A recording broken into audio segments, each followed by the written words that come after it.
Shalom amigos, buenas noches con todos. Bienvenidos al estudio bíblico semanal, en este caso de los días martes a las 20 horas desde acá Quito, Ecuador, desde el sector norte de Quito, para los que estudian la palabra de Dios desde nuestra perspectiva, ¿no es cierto? Entonces, quiero comentarles algo que estamos en un mes, digamos que también siguen las fiestas de Dios o las fiestas de Hashem, porque en septiembre, bueno, hubieron también algunos eventos importantes también a nivel mundial, por ejemplo, como lo que es el septiembre, mes de la Biblia. Se recordaba la traducción de la Biblia del Oso o la Biblia al castellano por Casiodoro de Reina.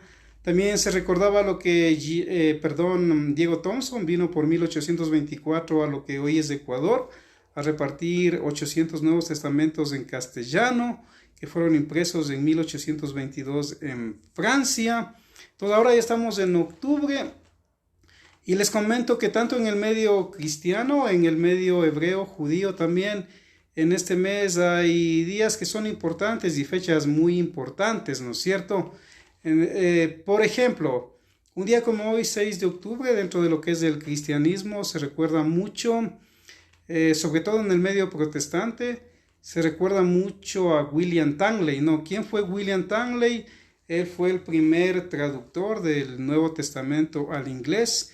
De hecho, William Tangley, un día como hoy, fue quemado en la hoguera por haber traducido por primera vez el Nuevo Testamento al inglés, ¿no? Entonces, William Tangley fue un teólogo, fue un apologista que debatió con sacerdotes de la época, obviamente de la Iglesia Católica, que era la oficial en Europa y en el mundo cristiano de la época. Entonces, un día como hoy, William Tangley, por ejemplo, muchos están recordando la muerte en la hoguera de William Tangley, el primer traductor del Nuevo Testamento al inglés.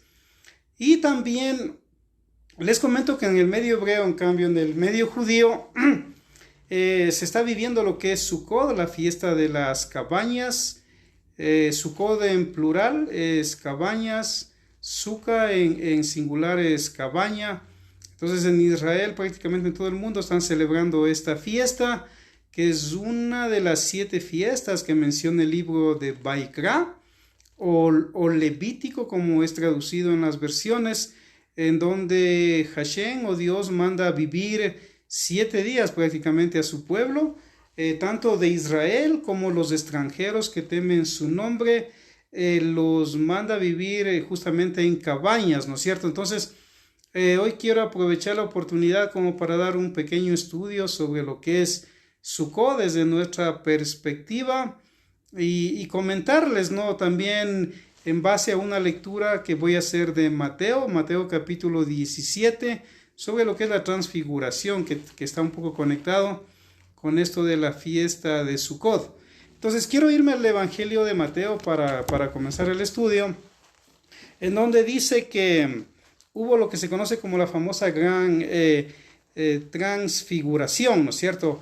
En el capítulo 17 de Mateo, que recuerden que Mateo fue apóstol llamado por el mismo Yeshua o por Jesús, él fue cobrador de impuestos. De hecho, gran parte de la biografía que tenemos de Yeshua o de Jesús tenemos gracias a Mateo, ¿no es cierto? Que muchos dicen que este evangelio de Mateo fue escrito en hebreo, que era el idioma original obviamente del apóstol, porque todos los apóstoles eran judíos. Entonces, él recopila varios datos interesantes en su evangelio, y en el capítulo 17 él va a mencionar lo que es la transfiguración. Dice: 6 días después, Yeshua o Jesús tomó a Pedro, a Jacobo y a su hermano Juan y los llevó aparte a un monte alto. Entonces miren lo que sucede aquí. O sea, Yeshua tenía a sus amigos íntimos. Él tenía 12 apóstoles, tenía muchos discípulos. De hecho, usted va a ver que en una parte del evangelio se narra que él envió a los 12 apóstoles en una misión. Después dice que envió a 70 de sus discípulos en otra misión.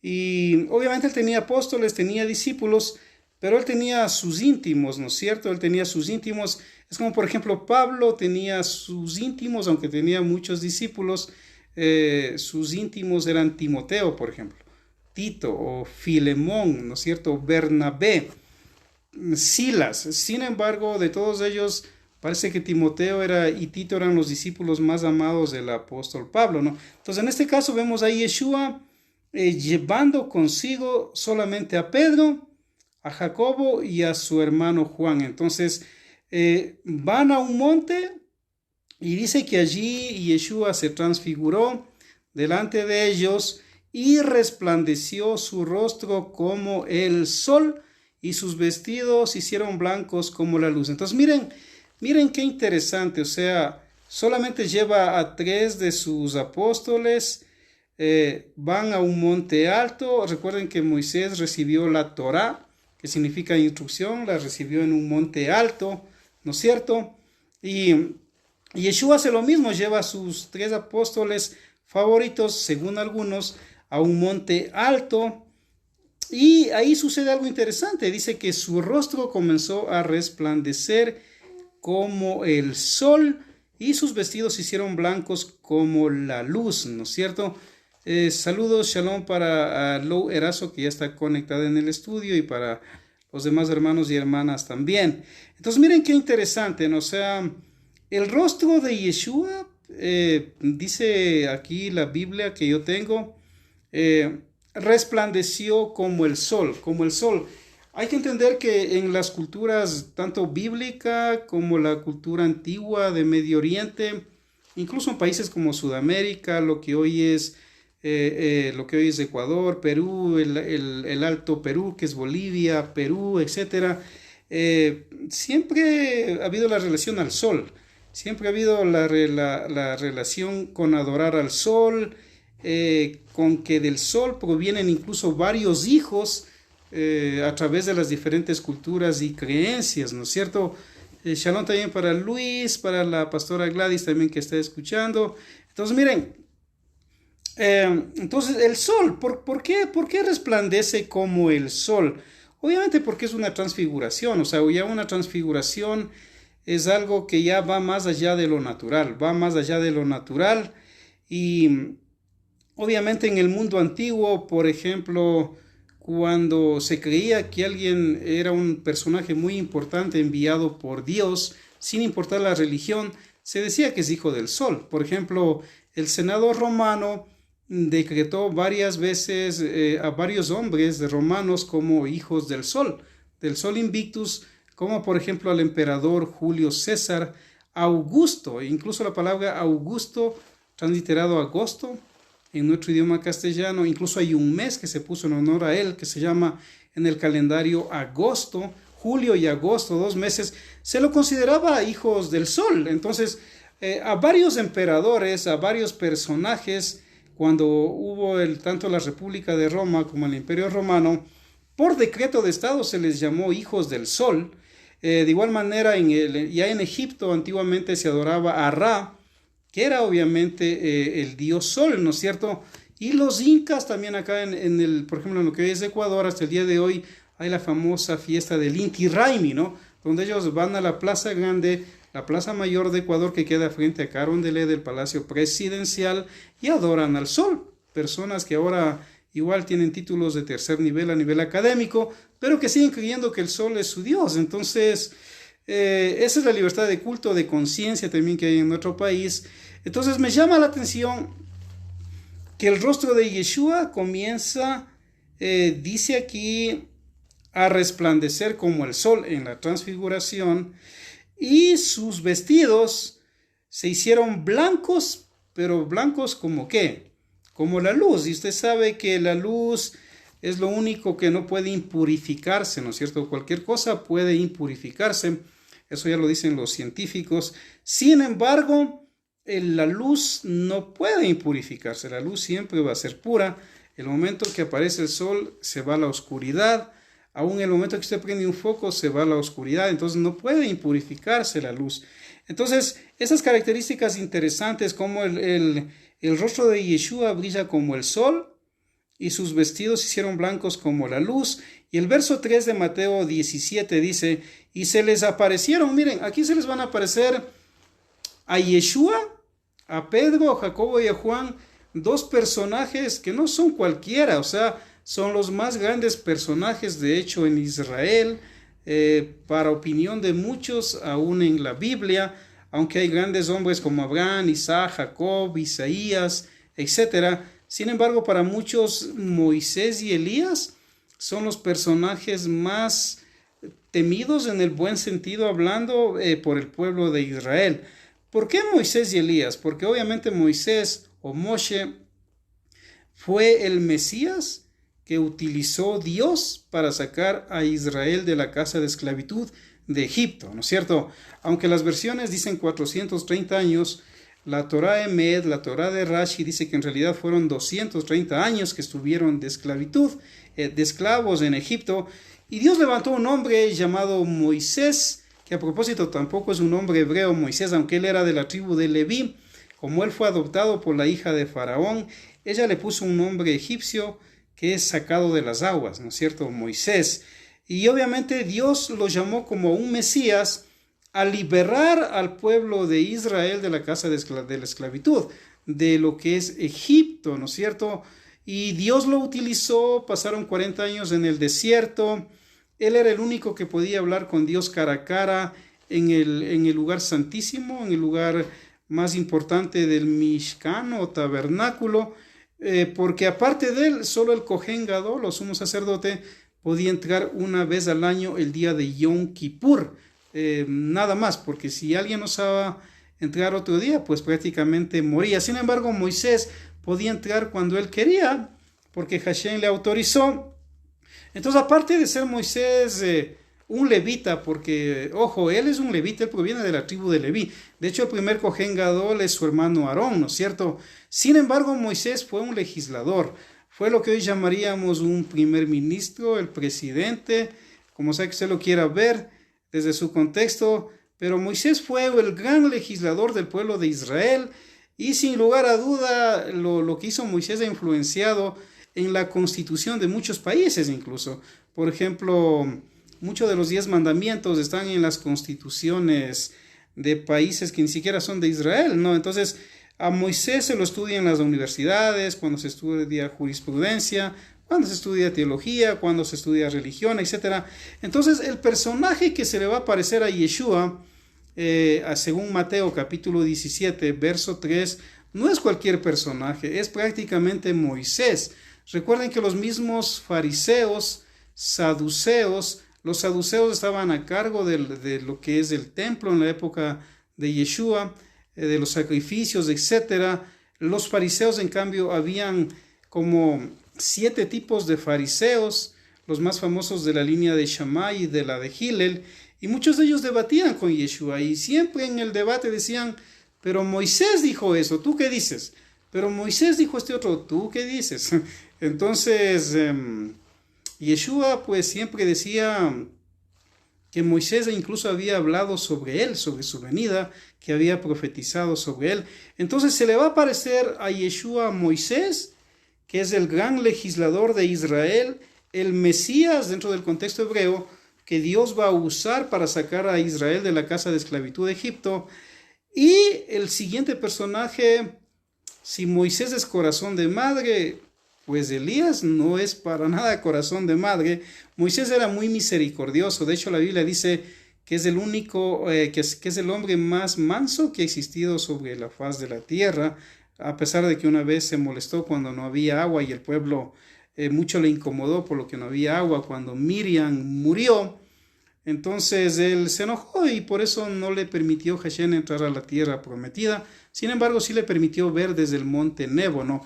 Y a propósito, esa porción de la muerte de Moisés, lo que sube al monte Nebo y mira la tierra prometida, es la última parashá o la última porción del año, la número 54, que se estudia justamente, se va a estudiar, mejor dicho, después de lo que termine Sukkot, se va a estudiar en Israel y en todo el mundo, la porción donde Moisés sube al monte, mira la tierra prometida, sin embargo Dios no le permite entrar, porque al que más sabe, más se le demanda, ¿no es cierto? Entonces Entonces no es cualquier personaje Moisés. Él siempre pedía por el pueblo misericordia cuando el pueblo caía en idolatría, como el becerro de oro, cuando caía en rebeldía, como en Cades Barnea, y Dios quería ya eliminar a ese pueblo. Sin embargo, Moisés decía, si los vas a matar a ellos, mátame a mí. Y siempre se interponía y a la larga convencía a Hashem, en el buen sentido, de que les perdone al pueblo de Israel y les dé otra oportunidad. Sin embargo, el otro personaje que va a aparecer al lado es Elías. Es Elías, que fue un personaje muy fuerte de carácter, muy, digamos, mucho de armas tomar. Bueno, aquí Aníbal Minda me está preguntando, pero en cuanto a que mató a un hebreo, ¿cómo lo tomaría Dios?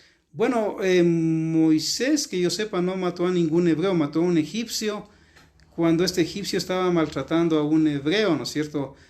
Cuando todavía él era príncipe en Egipto, Moisés, y después de matarlo al egipcio que estaba abusando de los hebreos, él huyó, ¿no es cierto? Él huyó justamente al desierto, 40 años, ahí conoció a su esposa, sirvió a Jetro como pastor, y Dios lo llamó, ¿no es cierto? Bueno, Dios elaborando el plan prácticamente para sacar a Israel a través de, en ese tiempo, el Mesías, que era Moisés, por decirlo así. Entonces, el otro que se le va a aparecer a Yeshua en la transfiguración es Elías.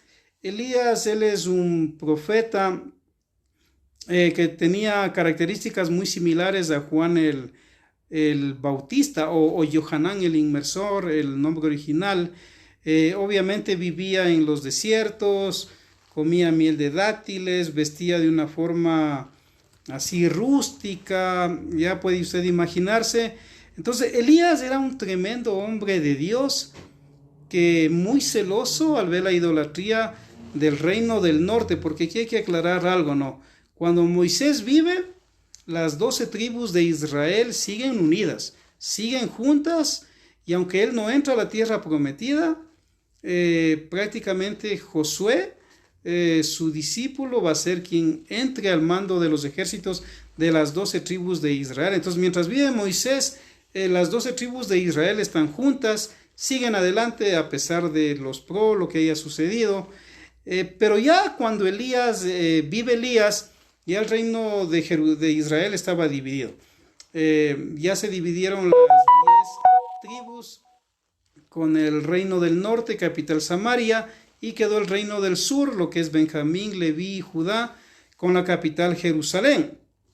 Entonces Elías va a profetizar prácticamente para lo que es el reino del norte, ¿no es cierto? A tal punto que si usted va a la historia bíblica, va a encontrar que este Elías era un profeta del cual no sabían mucho su procedencia, Elías Tisbita. Sin embargo, se sabe que pertenecía al reino del norte, y al ver la idolatría que había en extremo en el reino del norte, comienza a profetizar de parte de Hashem y comienza a decir: vive Jehová, o vive Hashem, o vive Dios, como sea que diga su versión, o vive Yahvé, porque las versiones traducen diferentes el nombre de Dios. Dice que no habrá lluvia a no ser que yo hable, porque ustedes son unos idólatras. ¿Y qué dice la escritura?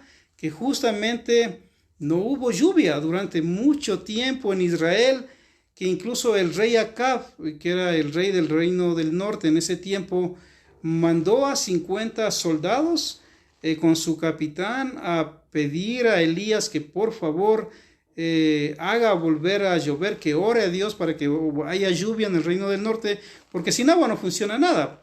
Las tierras no dan sus frutos, es imposible vivir si no hay agua, ¿no es cierto? Entonces en el reino del norte, de esta manera es como Elías va a castigar al reino del norte y Dios va a escuchar su oración.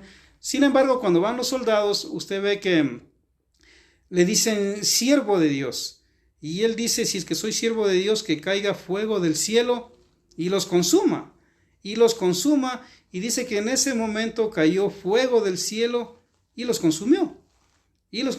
Murieron 50 soldados más su capitán. Después el rey Acab vuelve a enviar otros delegados con soldados y de igual manera murieron, hasta que un capitán de una manera muy prudente pidió misericordia y justamente ahí es donde Elías no pidió que caiga fuego del cielo para consumirlos, ¿no es cierto? Bueno, Lugarazo me pregunta, tenía entendido que Hashem no dejó entrar a Moisés en la tierra prometida porque Moisés era un hombre venerable o santo y que el momento que él pisaba la tierra prometida toda la gente podía morir. Bueno, esas son, digamos, interpretaciones interesantes, Lorena, te comento, pero son eso, ¿no? Interpretaciones. Recuerda que hay un dicho en el Talmud donde dice, donde hay dos judíos, hay tres opiniones. Entonces, es un dato interesante, pero también hay datos como el Midrash de Bereshit o de Génesis que mencionan que justamente cuando no había agua en Israel, las mujeres danzaban al mando de Miriam, porque en el desierto obviamente no hay agua, y al haber 2.600.000 hombres según la Torá, más las mujeres, niños, ancianos, habían casi 4 millones de personas o quizá más los animales, ¿de dónde bebían agua? Entonces el Midrash explica que cuando no había agua, Miriam danzaba con los panderos, con las doncellas de Israel, y el agua fluía de las rocas, y de esa manera Hashem proveía el agua. Pero cuando ella muere, si ustedes van a la Torá o al Pentateuco, van a encontrar que prácticamente dejó de haber el agua y el pueblo va a pedir agua, y ahí es donde justamente Moisés se enojó. Entonces hay varias interpretaciones, digámoslo ahí, ¿no? Y obviamente la que muchos sabios dicen es que como al que más sabe, más se le demanda. En el caso de Moisés sabía mucho más, su santidad era de tal nivel que obviamente por la desobediencia de no hablarle a la roca, sino golpearle con ira, es que no entró. Ahora en el medio cristiano se va a interpretar que al golpear la roca, que la roca es Cristo, al golpearle al mismo Hijo de Dios, fue una falta demasiado grave que obviamente no permitió que Dios le deje a Moisés entrar, porque la roca es un tipo de Cristo. Entonces podemos encontrar varias interpretaciones, tanto en el judaísmo, en el cristianismo, en cuanto a ese punto, Lorena, ¿no? Entonces, volviendo a lo de Elías era un hombre que temía demasiado, tenía demasiado celo por Dios, y justamente no hubo lluvia mientras él no fue y no oró. De esa manera castigó a Israel por idólatras. También dice la Biblia que habían profetas de Baal, y él va y les reta y les dice a los 400 profetas de Baal, ¿quién es Dios, el mío o el de ustedes? Y delante del pueblo de Israel, ¿no es cierto? Y sucede algo bien interesante ahí. Va a haber un reto que hace el profeta Elías, un reto que les hace a los profetas de Baal, y les dicen, vamos a hacer 2 altares, y delante del pueblo vamos a hacer 2 altares, y vamos a poner ahí 2 sacrificios, 2 toros. Vamos a solicitar que cada uno ore a su Dios, y el Dios que responda, ese es el verdadero Dios.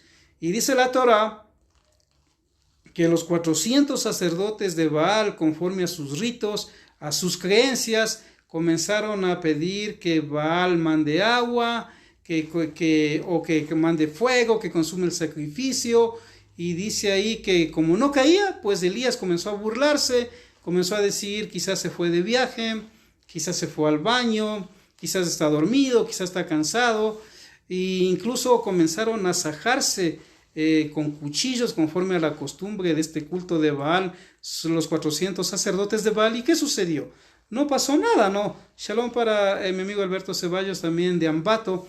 Entonces, miren, ¿qué sucedió? No sucedió nada, y Elías se burló, y cuando a él le tocó el turno delante del pueblo, él incluso mandó a llenar de agua donde estaba el sacrificio para Hashem, y ahí él oró y dijo que este pueblo sepa que tú eres el verdadero Dios. Y la escritura dice que Hashem escuchó la oración de Elías, y cayó fuego del cielo, consumió el holocausto. Y aquí van a ver parte de la personalidad del profeta Elías, que ordenó que los 400 sacerdotes de Baal sean muertos ese mismo día, y según algunos comentaristas, él mismo fue que con el cuchillo les cortó el cuello a 400 sacerdotes de Baal.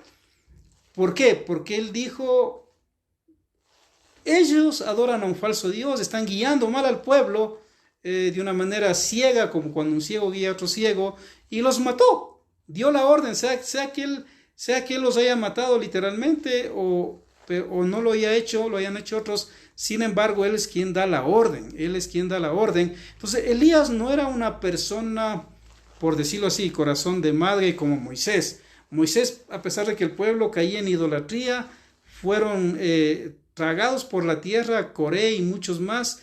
Sin embargo, él seguía pidiendo misericordia para Israel. Elías no era así. O sea, Elías decía, el pueblo está en idolatría, pues que no haya agua, que no haya lluvia, que se mueran de sed, que no puedan tener dinero, que quiebren económicamente al no tener sembríos, porque no están adorando al verdadero Dios, están en idolatría. O de igual manera a los sacerdotes de Baal, ¿qué es lo que hizo? Los cortó la cabeza y los mató. Entonces, este era el profeta Elías, era un tremendo hombre de Dios. Entonces, aquí podemos ver características interesantes. Dos hombres de Dios. El uno es prácticamente un legislador, como decir un primer ministro, un presidente, Moshe, y el otro es un profeta. El uno es toda una autoridad a nivel de leyes, el otro es un profeta que viste aún de una manera muy burda, muy sencilla, y vive alejado de las ciudades, de los pueblos. Sin embargo, era muy temido. Entonces, obviamente, estos son los que se les aparecen a Moisés. Moisés y Elías son los que se aparecen a Yeshua, a Santiago, a Pedro y a Juan, Santiago o Jacobo, ¿no? Que es lo mismo. Entonces, y dice que aquí en el verso 3 de Mateo 17:3, y se les aparecieron Moisés y Elías que hablaban con él. ¿Con quién estaban hablando? Con Yeshua.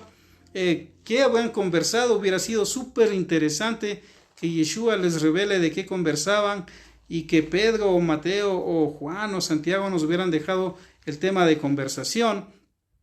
Pero aquí viene algo bien interesante, ¿no? Que ahí Pedro se acerca en el verso 4, o pasú, como dicen los que estudian en el judaísmo, o el versículo 4 en el cristianismo. Entonces Pedro dice a Yeshua, Señor, bueno sería para nosotros, ya que estamos aquí, que hagamos también Sukkot, 3 Sukkot.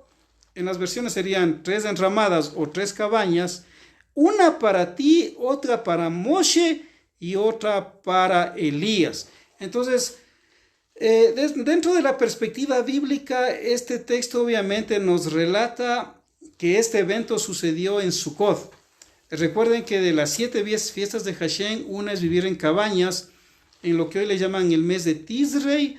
En el calendario de Dios es el 7º mes. El día 15 del 7º mes en el calendario de Dios comienza durante 7 días el vivir en cabañas, ¿no es cierto? Entonces es súper interesante ver aquí cómo este evento de la aparición de Moisés y Elías no sucede en Pesach o Pascua, no sucede en los días de los panes sin levadura, no sucede en Shavuot o Pentecostés, que es 50 días después de Pesach, no sucede tampoco en Yom Teruah, lo que es el gran soplo de la trompeta o del shofar. Tampoco sucede en Yom Kippur, el día del perdón, el día más importante para muchos dentro del judaísmo. Sucede en una fiesta que sin lugar a dudas es la fiesta que a la mayoría nos gusta, que es la fiesta de las enramadas o de cabañas, donde uno debe vivir en cabañas por orden de Dios. 7 días en las cabañas. Entonces, esto de pronto también tiene que ver mucho en lo profético con los tiempos del fin. Entonces, cuando Pedro dice, como Pedro siempre era más lanzado, ¿no es cierto? Era parte de su personalidad, se le acerca y dice, wow, Moisés, Elías y el gran maestro Yeshua, los 3 conversando, pueden imaginarse, y estamos en Sukkot, entonces hagamos 3 cabañas aquí en el monte para Yeshua, para Moisés y Elías.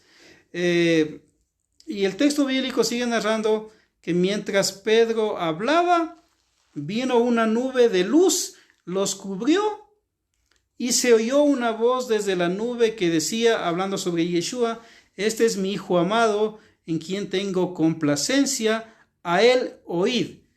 Al oír esto, los discípulos se postraron sobre sus panín, sobre sus rostros, y sintieron gran temor. Entonces Yeshua se acercó y los tocó y dijo, levantaos y no temáis. Cuando ellos alzaron los ojos, no vieron a nadie, sino a Yeshua solo. Entonces miren, todo esto sucedió en el contexto bíblico. Hay testigos en el monte, en un monte alto. Recuerden que en los montes en Israel no es que sean los montes como Ecuador, porque a veces uno lee en la Biblia el monte y uno se imagina el Chimborazo, se imagina el Cariguairazo, el Guaguapichincha, el Tungurahua. No, el Cotopaxi, no. Los montes en Israel son mucho más pequeños, ¿no? Obviamente, pero aquí viene lo interesante, es lo que significa en un monte. Moisés, ¿dónde recibe la Torá? Es en el monte, ¿no es cierto? ¿Dónde Yeshua va a dar el famoso sermón donde descansa toda la teología de Yeshua dentro de la perspectiva cristiana? Va a ser el sermón de la montaña, ¿no es cierto? Bienaventurados los pacificadores, porque ellos serán hijos de Dios, etcétera, etcétera, las 7 bienaventuranzas. Y la transfiguración va a suceder justamente en un monte. ¿Por qué? Porque nada menos y nada más los grandes de Dios de parte del reino del norte y del sur, que son Moisés y Elías, aparecen y van a tener un diálogo con Yeshua, y justamente va a ser en la fiesta de Sukkot, en la fiesta de las cabañas, en unos días como hoy, como estos días que estamos viviendo en el mundo, en el calendario de Dios, ¿no? Entonces, este dato quería compartirles de entrada, como para que usted, el que desconoce, conozca que este evento sucedió en Sukkot. O es como cuando le quisieron los enemigos de Yeshua botar a Yeshua y despeñarle. Ese evento sucedió en Yom Kippur, porque en Yom Kippur a la cabra Azazel se le despeñaba, y obviamente muchos de los que no creían en Yeshua pensaban que él era como Azazel, ¿me explico? Un siervo de Hasatán, que el Señor le reprenda, ¿no es cierto? Entonces los eventos en la Biblia tienen su razón de ser, ¿no? Entonces, explicando un poquito de esto de Mateo, sobre la transfiguración de Yeshua, Moisés, Elías, Pedro, Jacobo y Juan, ahora sí quiero dar algún dato básico sobre la fiesta de Sukkot. Miren, la fiesta de Sukkot o de las cabañas es una fiesta que está en la Biblia. Se menciona en el libro de Baikra o Levítico capítulo 23, desde el verso 39 en adelante, se menciona donde Dios dice, vivirás en cabañas durante 7 días para recordar cómo saliste de Egipto y viviste 40 años en el desierto, ¿no es cierto?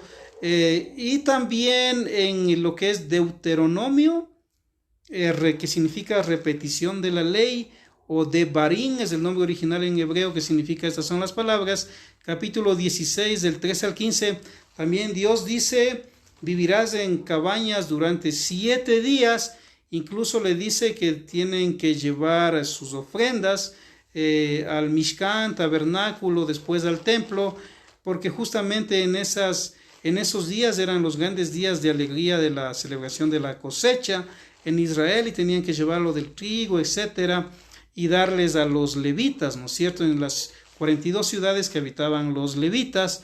Entonces, vemos que eso está en la Biblia. Entonces, algunos datos sobre esta fiesta de Sukkot, que primeramente es una fiesta de Dios. O sea, hay gente que dice esta fiesta es de los judíos o es de Israel, pero si usted va aplicando lo que decían los reformadores, la sola fe, la sola gracia y el último punto sobre todo, ¿no?, la sola escritura, en ninguna parte dice de la escritura que son fiesta de los judíos o fiesta de los israelitas. Ahí dice Dios, estas son mis fiestas, y dice, las celebraréis ustedes como los extranjeros que temen mi nombre, dice Hashem, ¿no? Entonces, partiendo de ahí, son fiestas de Dios, no son fiestas de un grupo exclusivo, y Dios dice que esta fiesta se debe celebrar en cualquier parte donde se encuentren los que son parte del pueblo de Dios o los que le temen, ¿no es cierto? Entonces, Eso está clarito y debe ser por 7 días.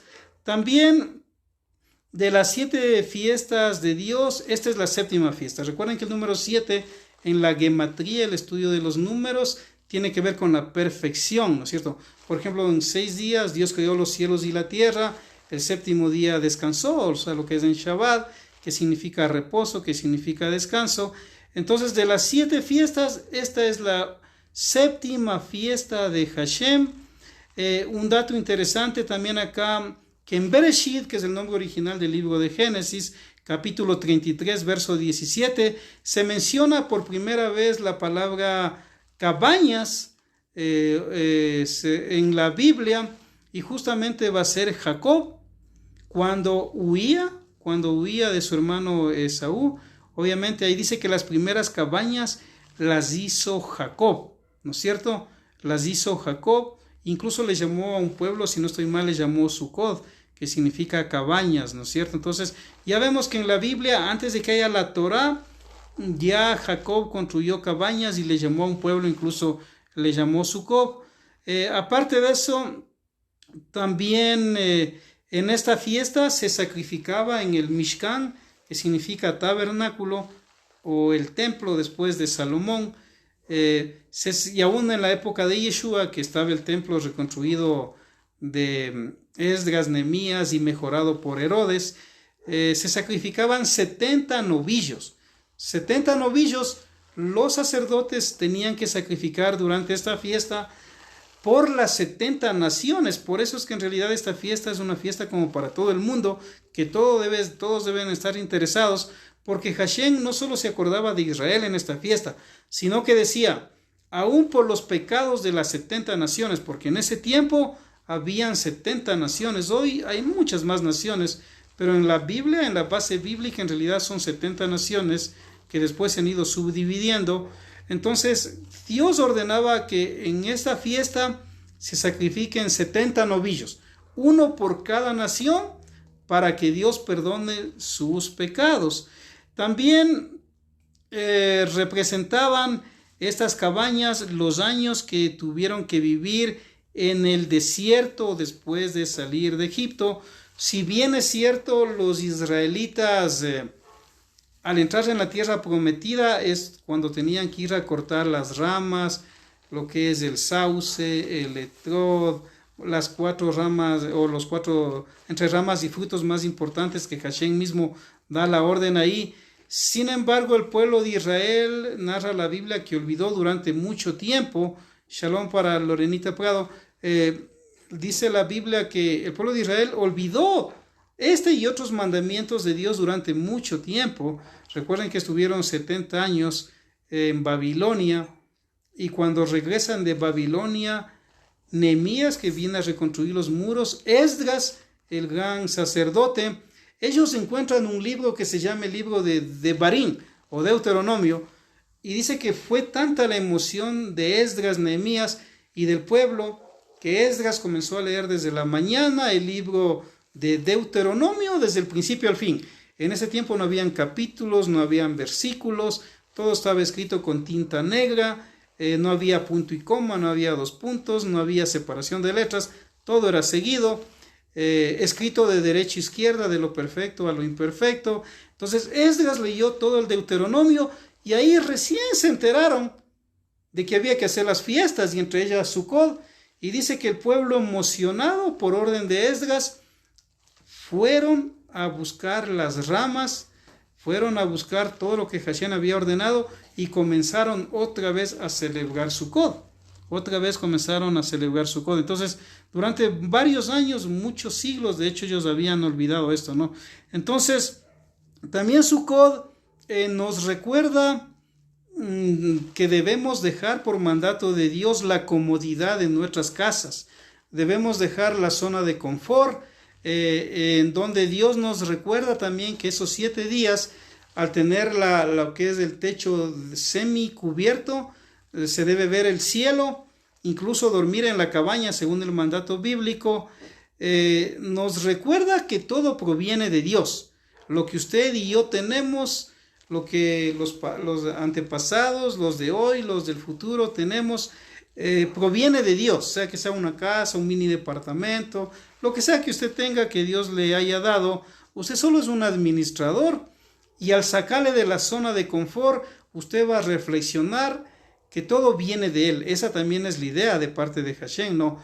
De hecho, en la tradición hebrea, desde Yom Teruah hasta lo que es el Yom Kippur, el Día del Perdón, ahí hubo un juicio de parte de la corte celestial, de acuerdo a la tradición hebrea, en donde Dios juzgó al mundo, juzgó a cada persona, quién va a vivir, quién va a morir, quién va a enriquecerse, quién va a empobrecerse, quién va a tener salud, quién va a enfermarse, en el nuevo año, de acuerdo a la tradición hebrea, en base a lo que vivió en obediencia a Dios el año pasado o en desobediencia al año pasado.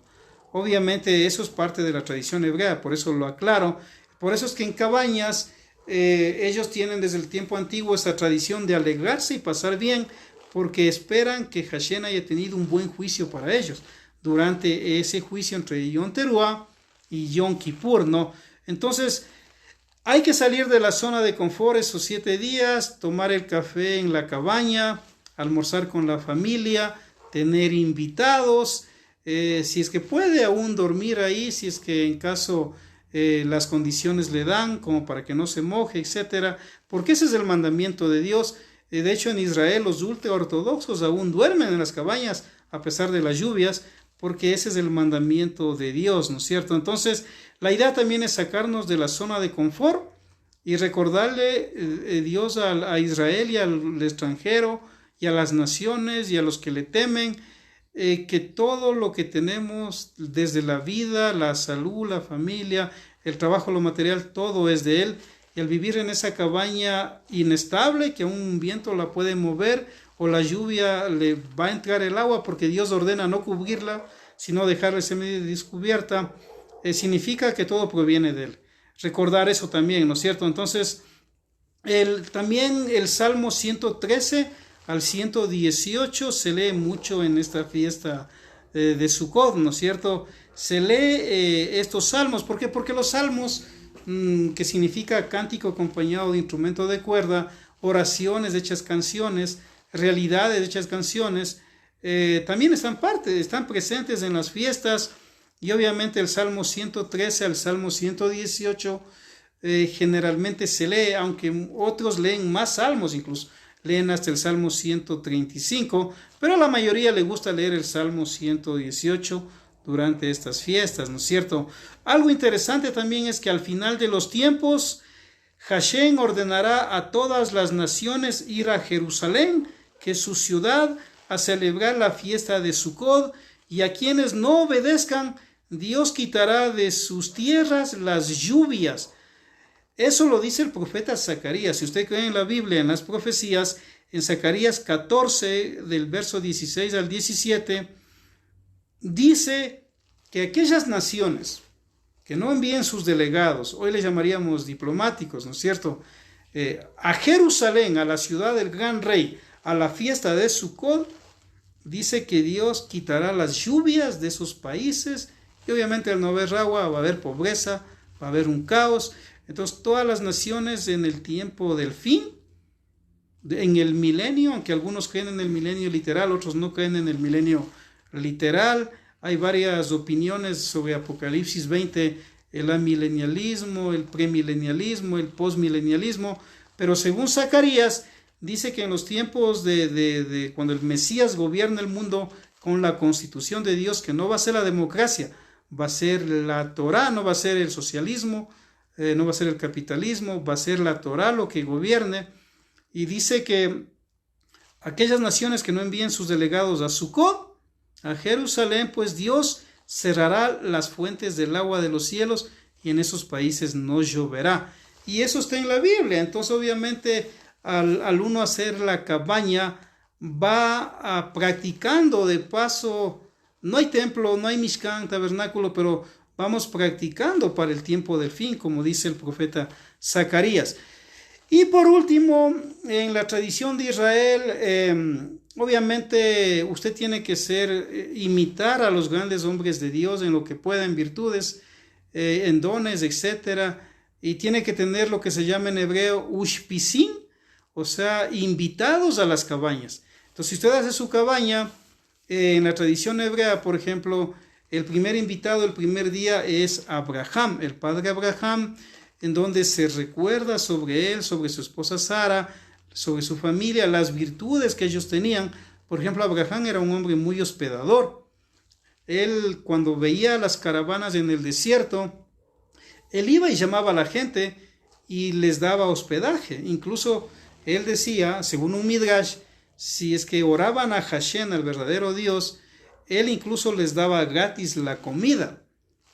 Si ellos no querían agradecerle a Hashem, al verdadero Dios, ahí sí les cobraba la comida, según el midrash. Entonces Abraham era un hombre muy hospedador, era justo, era un hombre con mucha emuná, mucha confianza en Dios, o mucha fe, como se traduce en las versiones. Entonces, el primer invitado en la cabaña o en la suca es Abraham, el primer día. El segundo día es Isaac, donde se recuerda las características de Isaac, lo positivo, lo negativo.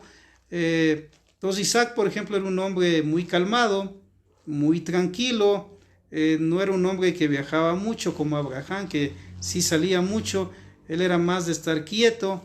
Entonces las características de Isaac, que era un sadik, un justo, ¿no es cierto?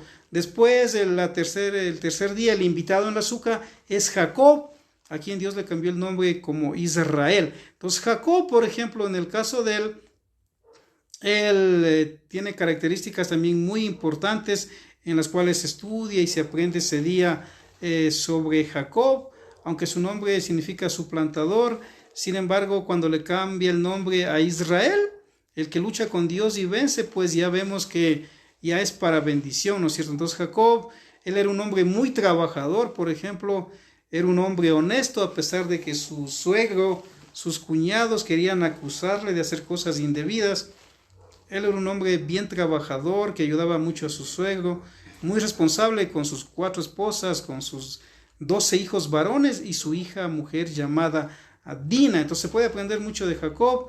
El cuarto invitado, el cuarto día es Moshe, obviamente, en la suca, el gran legislador de Israel, un hombre muy erudito, tanto en las cosas de Egipto, porque fue criado en Egipto, como en la revelación del verdadero Dios, ya que él la recibió, imagínense, dada por el mismo Dios. Entonces Moisés es el hombre más manso que ha existido sobre la tierra, imitar esa calma, esa tranquilidad. De hecho, en la suca siempre se aconseja estos 7 días que hay que evitar la ira, aunque todos los días hay que evitar la ira todo el año, pero ya lo decía Agustín de Hipona, ¿no? En el siglo III, lo más parecido a un demonio es el hombre violento. ¿Usted quiere saber cómo es un demonio?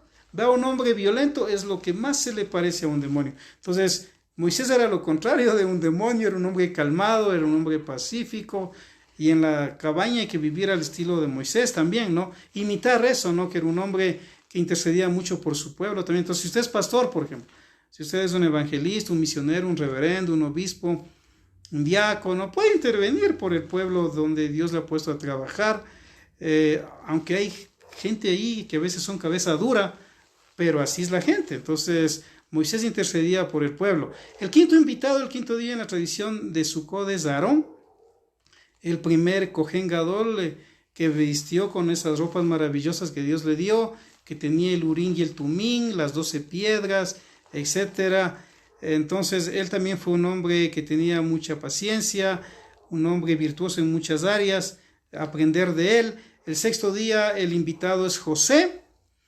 José, que obviamente es aquel hijo de José con la mujer que él amaba, que era Raquel, que sus hermanos por envidia lo vendieron a Egipto. Sin embargo, Dios utilizó a José, porque Dios puede usar aún las cosas malas para bien, y permitió que cuando hubo el hambre en el mundo en ese tiempo, Israel, el pueblo de Israel, no desaparezca, no los descendientes de Jacob.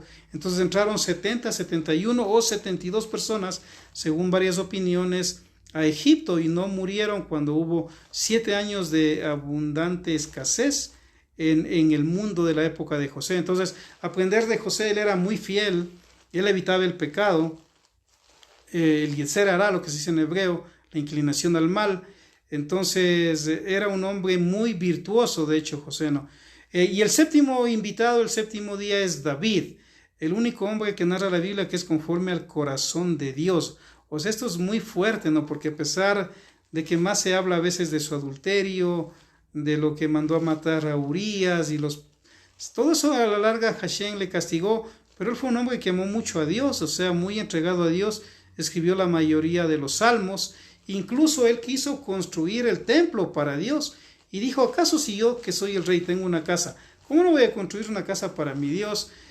Sin embargo, Dios le dijo, David, aunque es bueno lo que tú dices, pero porque tú eres un hombre de guerra que has derramado sangre, no vas a construir, sino lo hará tu hijo Salomón, como así sucedió, ¿no? Sin embargo, Dios le permitió conseguir el terreno donde ahorita prácticamente está el Muro de los Lamentos, la mezquita de Omar y toda esa parte.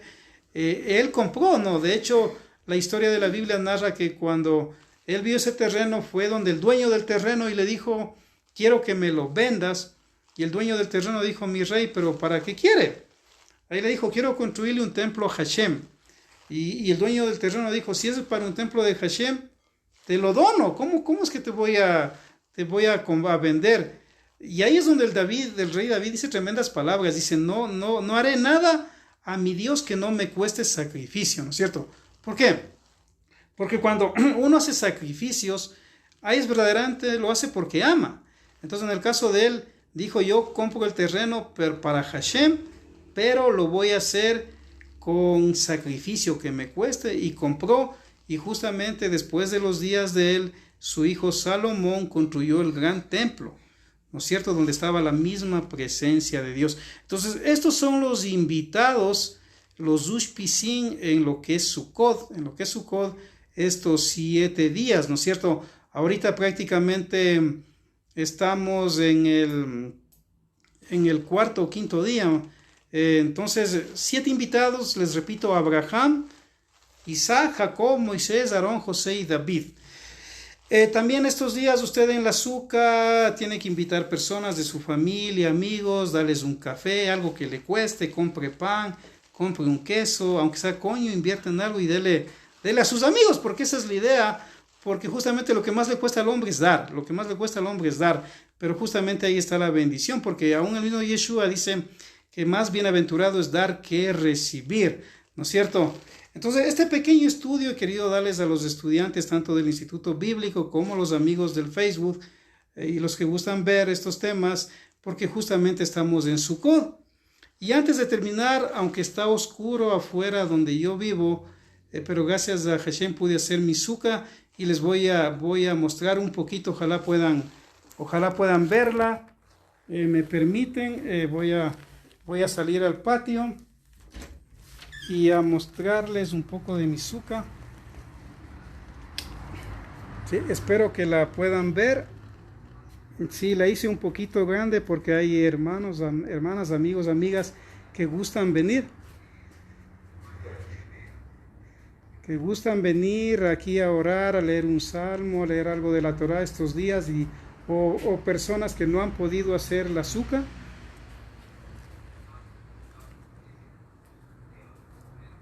Entonces han venido para acá y seguirán viniendo estos días seguramente hasta el día del Shabbat, ¿no es cierto?, antes de desarmar la sukkah. Entonces espero que en algo le hayan podido apreciar. Y ahora nuevamente entro, mis estimados amigos, y bueno, ese ha sido el estudio de hoy, y si el Eterno lo permite, nos vamos a ver muy próximo la sukkah. Bueno, en mi caso, Lowy, te comento en base a tu pregunta, yo la sukkah las ramas son de Nayón, porque en Nayón, aquí en Quito, en el norte de Quito, hay ramas de palmera justamente, ¿no? Y mucho de lo que se necesita en la sukkah. Entonces, es una fiesta importante, ¿no? Hay que recordar que Dios, aunque la fe es importante, a veces más que la fe, Dios premia es la obediencia, ¿no es cierto? Por ejemplo, ¿qué salvó a Noé de morir él y su familia en el diluvio y a los animales que entraron con él? Aparte de la fe, fue la obediencia, porque Dios le dijo que en 120 años iba a enviar un diluvio, antes no llovía, iba a caer agua, algo que era absurdo para la época. Sin embargo, él obedeció y construyó el arca no el, bueno, aunque sea un barco o arca, pero construyó el arca de Noé y se salvaron. Entonces fue la obediencia lo que salvó a Noé, aunque la fe es buena, ¿no es cierto? Así que, shalom amigos, y si el Eterno lo permite, nos vemos en un próximo estudio.